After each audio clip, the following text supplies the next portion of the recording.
కీర్తనల గ్రంథము 21వ అధ్యాయం. యెహోవా రాజు నీ బలమును బట్టి సంతోషించుచున్నాడు, నీ రక్షణను బట్టి అతడు ఎంతో హర్షించుచున్నాడు. అతని మనోభిష్టము నీవు సఫలము చేయుచున్నావు.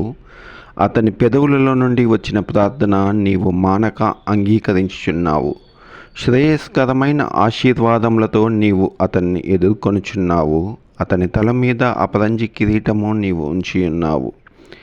ఆయుష్షు నిమ్మని అతడు నిన్ను వరమడుగుగా నీవు దాన్ని అతనికి అనుగ్రహించి ఉన్నావు. సదాకాలము నిలుచు దీర్ఘాయువు నీవు దయచేసి ఉన్నావు. నీ రక్షణ వలన అతనికి గొప్ప మహిమ కలిగెను. గౌరవ ప్రభావములను నీవు అతనికి ధరింపజేసి ఉన్నావు.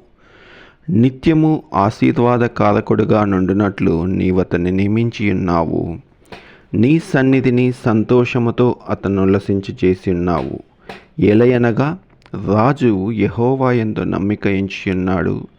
సర్వోన్నతుని కృపచేత అతడు కదలకుండా నిలుచును. నీ హస్తము నీ శత్రువులందరినీ చిక్కుకొనును. నీ దక్షిణ హస్తము నిన్ను ద్వేషించి వారిని చిక్కించుకొనును. నీవు ప్రత్యక్షమైనప్పుడు వారు అగ్నిగుండము వలె అగుదురు. తన కోపం వలన యెహోవా వారిని నిర్మూలము చేయును. అగ్ని వారిని దహించును. భూమి మీద నుండకుండా వారి గర్భఫలమును నీవు నాశనము చేసేదవు. నదులలో నుండకుండా వారి సంతానమును నశింపచేసేదవు. వారు నీకు కీడు చేయవలనని ఉద్దేశించిరి.